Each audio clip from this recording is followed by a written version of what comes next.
I don't think so. Okay. Let's talk about Super Mario Wonder. Okay.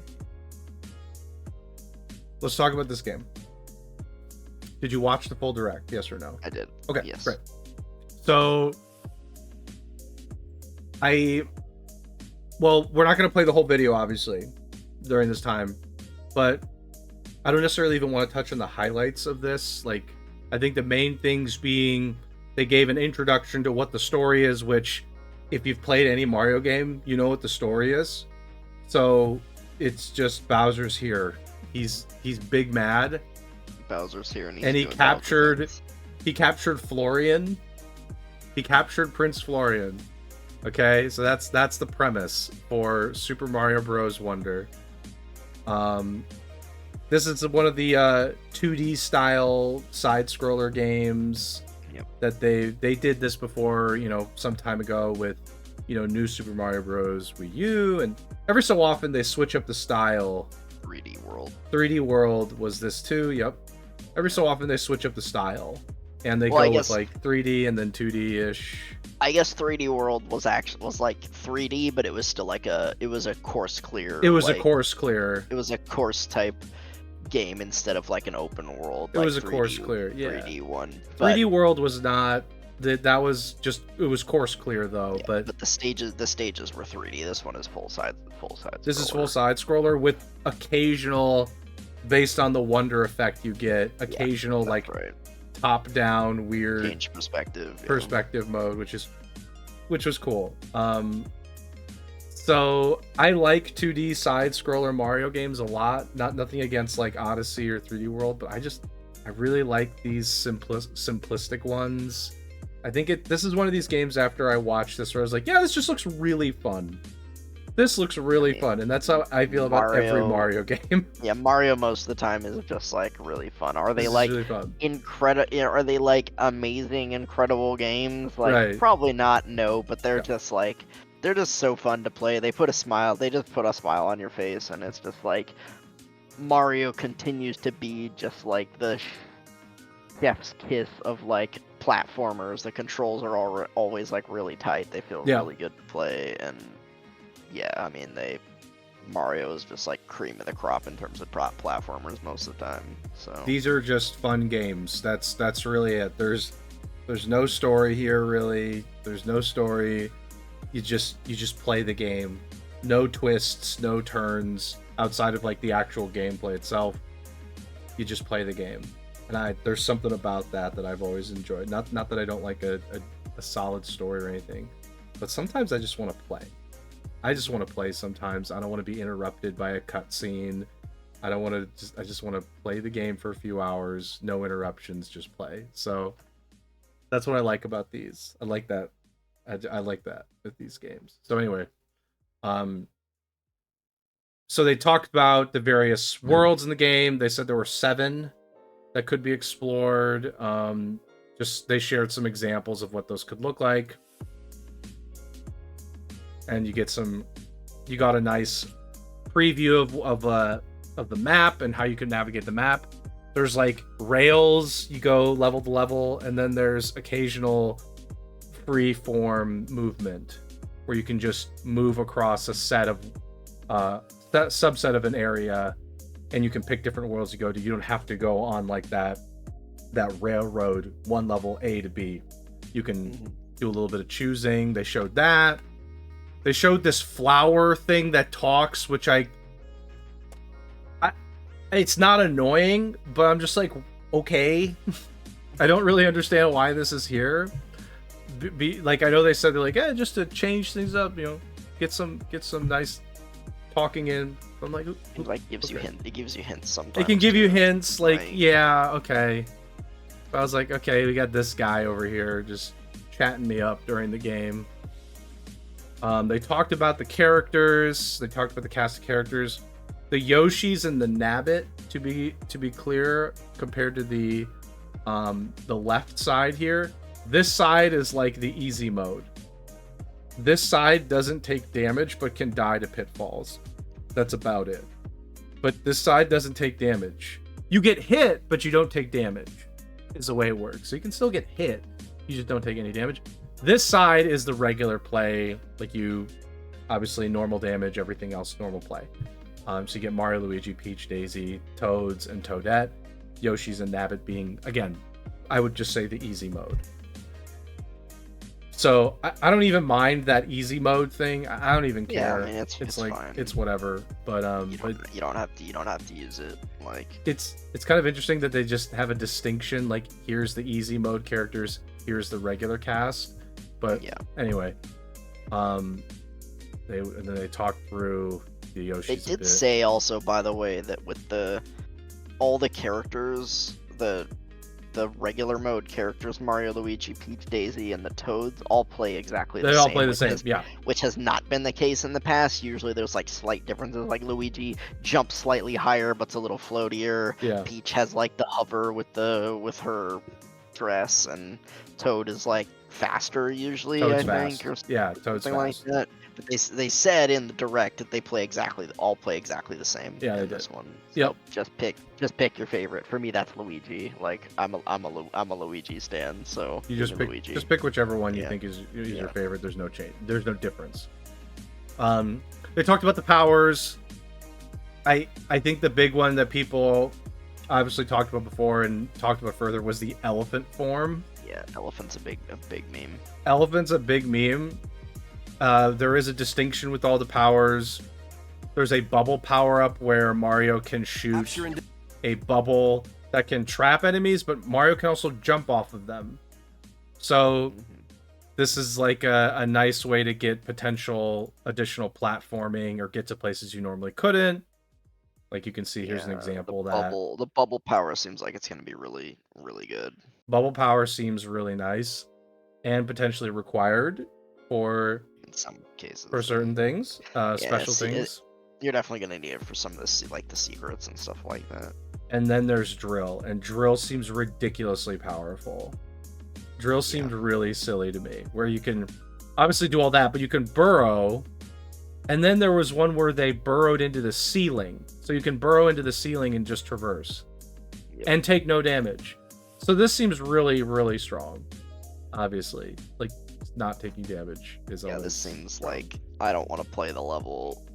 I'm just gonna use the drill and skip the whole level. It seems like that's it. I mean, like obviously you're not gonna be able to use the drill in cases where there is no, surface, and you're gonna have to like do, like let's say you're in the air in the clouds, you have to platform. You can't just drill, but a drill seems very good in levels like this. Like drill just seems really strong.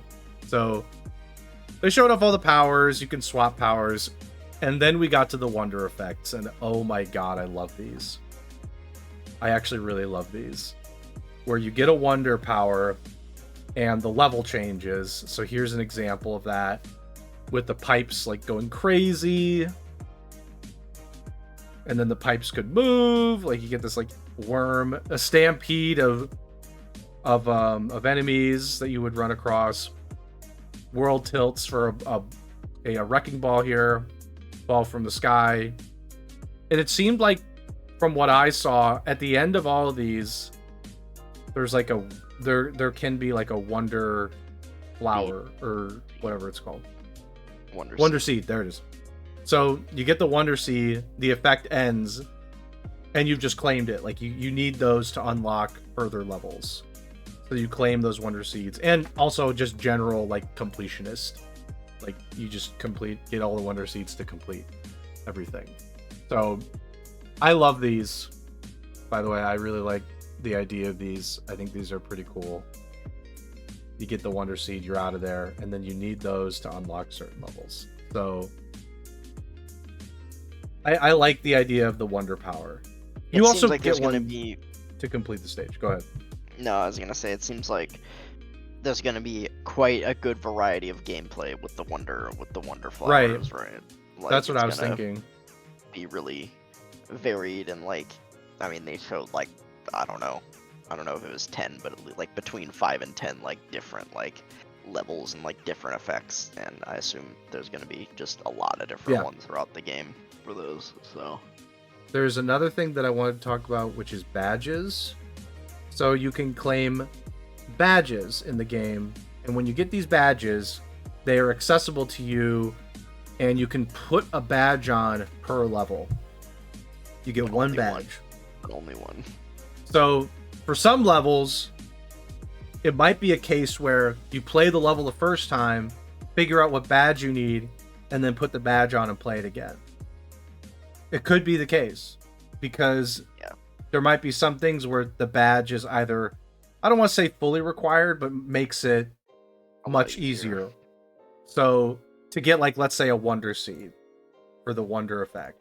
So you're definitely going to want to consider some of the badges, particularly like Wall Climb, yes, but there was one that was like a Vine, and Dolphin Kick, I think, too, will potentially be needed for some things. Oh yeah, the Vine was like a grapple hook. Basically. It's like a grapple hook, and that one I think is going to be needed for some stuff. Like you can see here, like I think that's just going to be needed for something. Safety Bounce I think is nice for, like, if you know you're going into a lava level, let's say you like run out of lives or something, and you come back out of it, then you just get the Safety Bounce on. I like the idea of badges too. I like the idea of, like, okay, and invisibility. Love that badge. That's like a challenge. That's a challenge badge. Mode. It's a challenge badge. It's 100% like, okay, where am I in relation to the screen? How do I figure that out? That's like a challenge thing, putting on invisibility. That's not... Again, these are just adding, like, more variety and replayability to the game. That seems to be kind of the crux of this Mario game, is just like variety with the Wonder Flowers and the badges, and like it just seems like there's going to be a lot of variety in this game, which is cool. So you got to pick up these purple coins to buy, so definitely want to save those. This was I think you have to be on the same Switch, local co-op. I didn't see an online, maybe I missed it. Maybe I missed the online one. It talked about online at the end, but it was just like you just see people's ghosts. I don't know if you can actually play online. I'll be honest, I'm actually okay with not playing online. The reason why is because I know it'd be scuffed. Probably scuffed, I know it'd be terrible. So, like, you can see other people playing, like, okay, like, cool, I guess. Again, I feel like if they did implement it, it would be really bad. But I don't know, like, it would be nice to be able to play a stage with a friend competently without any, like, significant lag or anything. But anyway, I thought this was I think this game is really cool. Definitely, tons of fun is going to be had here. The last thing I think we should highlight, this is like a month and a half away. This is coming out real soon, and I'm very happy for that. I mean, they announced it at their, like, summer direct. Mm-hmm. So I said, did they? I don't remember if they gave the release date then, but I was on the impression at least that it was going to be out this fall. So I don't remember. I don't remember if they did, but I'm excited about this. October 20th. Yeah. I'm very excited. And then Mario RPG comes out in November. So. Oh man. Yeah. Good stuff. Mario RPG remake. Good Mario stuff coming out. And Pokemon DLC, of course, if you're.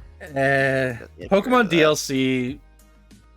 That's like. Yeah, I probably won't do the Pokemon DLC. But... Of all the things we just said there, the Mario games and Pokemon DLC, it's at the bottom of the list, and it's definitely Pokemon.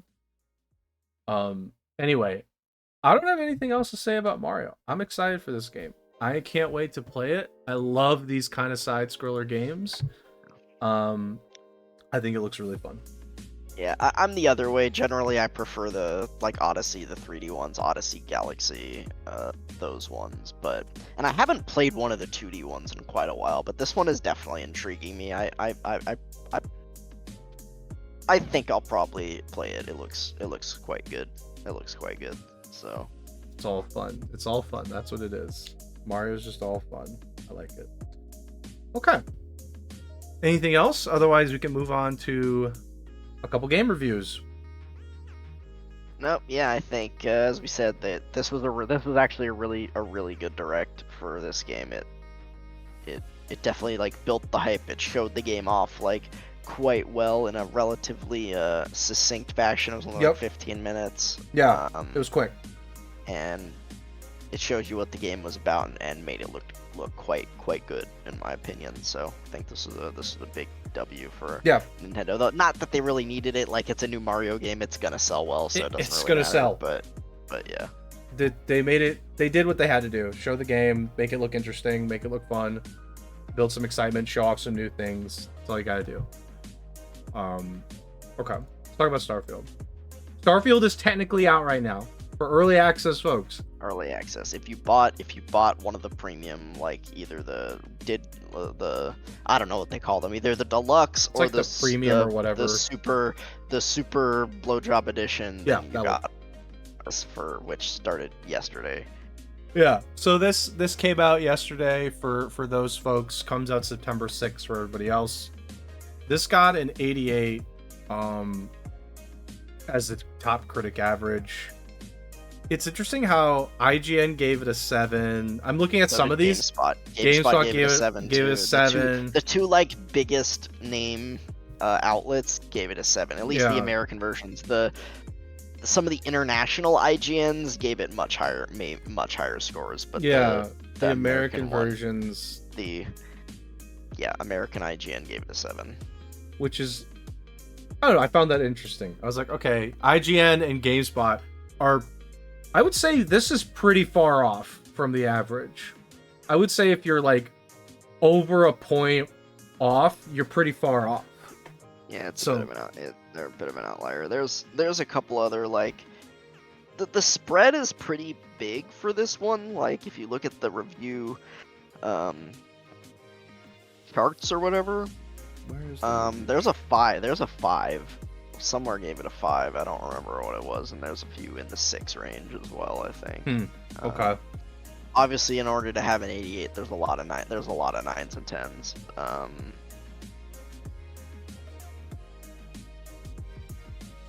I'm just looking at some of the charts here. Scored reviews. Let's see who the bottom is. I like Paste Magazine. So like IGN and PC Gamer and GameSpot were all like. There's actually none in the 6. I forgot. I thought there was something in the 6 range. There's a bunch of 7. There's some 7s and there's a 5 in them. Like, but they're all near the bottom there, and it's interesting to see that. And they're like, again, the average being an 88. To me, when your review is this far off, it's about like it's over 1.5 off, okay, from the average. So that's pretty significant to be that far off. I'm not saying that like that's bad or wrong. I'm just like, I'm intrigued why IGN and GameSpot are so far off from the consensus on this. Anyway, besides that, I haven't seen any of this game yet. I've seen pictures. That's about it. I haven't seen any gameplay. Haven't seen any of that. I'm okay not seeing gameplay right now from other people. I'm okay just kind of waiting it out. I am definitely going to try this at some point. So I'm not really like scratching to see it.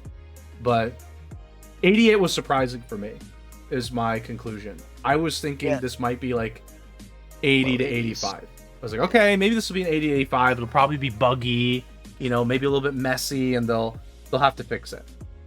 And my surprise was that it's not super buggy. Yeah. Most places have said this is like the least buggy Bethesda game, which is shocking. Least buggy game Bethesda's like ever released, which is shocking. So I'm really shocked by that. So definitely surprised.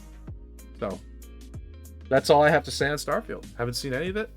Surprised at the rating. Surprised at the lack of bugs, issues, and I'm interested in diving in. I'm not going to buy it early, but I'm interested in diving in some point, this month. Depending on when I'm done with like other things like Age of Wonders and Baldur's Gate. Mm-hmm. Anyway, that's all I have to say. For me, it's like it's interesting. Like, I don't know. There's weird like discourse going on around this game. There's some people who like obviously really love it, and there's people that are just like, but this is just like a Bethesda game in space. It's like I- I mean that's what I expected. I don't It's a know what Bethesda everybody game. expects. It's gonna like- be a Bethesda game in space. It's basically Fallout in space, like, but they have the ship customization and the space combat. They got rid of the VATS thing, and the shooting looks much tighter than like Yeah, Fallout, because I always found the shooting quite janky in Fallout. it was. I didn't play Fallout 4, but in Fallout 3, I found the shooting quite janky. In 4, it still was a little bit. And I've heard the two major complaints I've heard about the game. Okay. One is that like it starts really slowly. Like the beginning is honestly just like kind of boring, and it takes quite a while to like get access to everything and for the game to open up. Okay. I've even heard some people say that like, you know, the game doesn't really get going until you finish the main story, which is like, that's weird to me. Well, And I don't know why they say that or what the reason behind that is, but you know, I do want to interrupt and comment. If you're playing these Bethesda games for the main story, I got a news flash for you. It's not. You're not going to get that. Yeah. You're not getting that. If I know that like it doesn't open up till the story completes, but like, it's weird. But I'm just like, I'm. But yeah, but it's weird to me that people would say like, well, you know, the game is much better after you like something must happen after completing the main story. There must be something that be unlocks some reason or something that unlocks after completing the main story. When people are saying like, well, you know, the real game starts after you actually complete the story, which, you know, you can blitz the main story probably and finish it quickly. But Yep. like most people won't play this type of game that way. They're gonna do like all this side content, and like maybe they'll do the story here and there, but they're gonna Yep. do it pretty slowly. So well, it must be the case where, again, you're limited in the amount of exploration you can do until you do the main story, which is surprising to me. That would be surprising. I think would be really surprising to be limited before the story ends, because that's not what Bethesda does. Bethesda's like, here you go. Yeah. Do you want to do the main story? Okay, I guess if you want, like, do whatever you want. So that would be surprising if it was like a limitation because of the story. So yeah, that was the first like major complaint that I heard, was that just like the games just start slowly. Yep. In general, the beginning's just like kind of boring, and it takes a while to like get going. Yep. The second major complaint that I've heard is that like the inventory management is just god awful. Like it's just dog shit. Oh. Like that's par for the course for Bethesda, to be honest. Like their inventory systems are dog shit usually, and it's no different in this game. Yeah. And that they don't give you enough storage space. It's just like, and it's one of those games where you can pick up literally everything, which is how Bethesda games are. That's how it And, is. Yes. You know, if you hoard stuff, like you're always going to be like encumbered, and it's just obnoxious. That's basically. how it is. It's I obviously you want them to optimize that kind of thing, and you still want to call it out, but I haven't played a Bethesda game where inventory management has not been some It's kind good, of like, yeah. oh, I have to deal with this now because I can pick up all this garbage. Because you're trying to sell it or something. I don't know. Like, Bethesda hasn't solved that problem. And given they haven't solved it, They don't care. in like 20 years, they don't care to solve it. So you're gonna have They to obviously just, think unfortunately, you know, you can keep calling it out, but that's not a priority. Unfortunately, they're not. The other thing that I've seen, and I'm not sure I've seen this levied as like a major complaint. Yep. But like,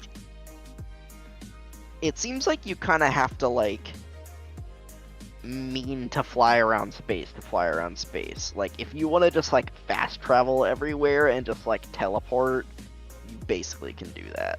Like, so the space, like flying around space, seems kind of optional, which is weird to me. Like, so I think the thought process was, the planets would have to be close enough together where it wouldn't take a lot of time. Or you'd have to have like a mechanism of, okay, you go into space and you can still do like a light speed, you could do a jump. Like you can jump from yeah, I mean, whatever that's what system you to do. system. Yeah. Right. But I don't know. At that point, like, why wouldn't you just let them go from planet to planet more easily? Like, well then, like, outside of just the idea of going into space, like, what's the point then? Besides, like, you'd have to explore planets, sure. So you'd have to go to space to explore other planets. So you want to go to space to fly to the new planet that you haven't explored yet. I imagine you can't just fast travel to a planet you haven't discovered and landed on yet. I imagine that's how it's working. So I'm not really sure, but from what I've watched of it, and I don't know if there are planets they discovered yet or not, but it looks like most of the time you just like go to the menu, open like the star map or whatever, and then you can just like click on basically any planet and just warp there. Like you can just jump to like any. Was this like a planet. Stream, may I ask? Yeah, stream. Did you know if the streamer unlocked the planet beforehand? I have no idea. I don't know. Hard to know with that. Like, that streamer could have been like hours into the game and just unlocked planets before you even got there. I don't know. I'd have to watch videos of how it works to know fully, but like, I imagine for non-major planets, you would have to go visit them. Like for Skyrim, just an example. Actually, no. I think Skyrim wasn't this way, but like you had to go to the city to unlock its fast travel. Yeah, you had to walk. You have to walk to the city to. Or use the stupid carriage. But even then, like you still have to like go to the city to unlock it. So you still have to like go there physically, even if it's on the carriage or by on foot. So I imagine they're gonna do that same thing. If they didn't, I'd be a little surprised, because that kind of takes away from the idea of like you want to go to space to venture to the next planet because it's an undiscovered location. Yep. That's like the whole point. I'd be a little bit surprised if they didn't do that in a bad way. Like, why didn't you, like, the whole point of space exploration is to explore it. Why that's part of the phrase. You take that away, it's just like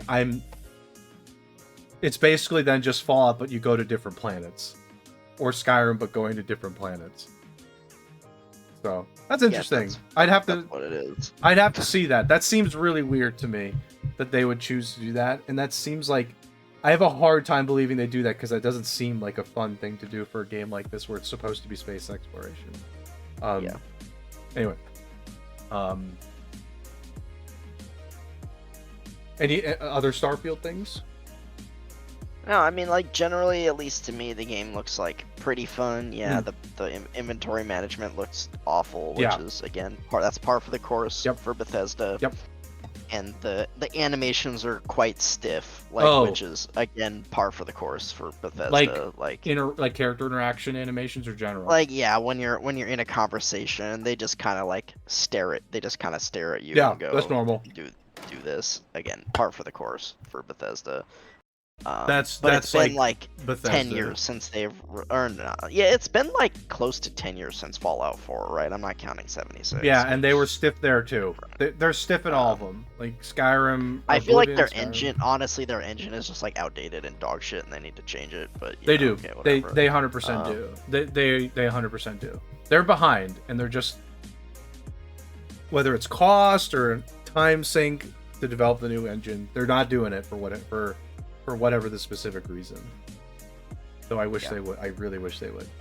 So yeah, I mean, if you're expecting anything more than like a Bethesda game in space, don't, because that's what this is. Like, if you love Skyrim and you love Fallout, and on, a sci-fi Skyrim or sci-fi Fallout sounds great to you, you're probably gonna love this game. But if you're expecting more, than that, and I think that's where some people were unhappy with this game, is they were expecting more than that. They were expecting it to not be a Bethesda game, which is stupid because it's coming from Bethesda.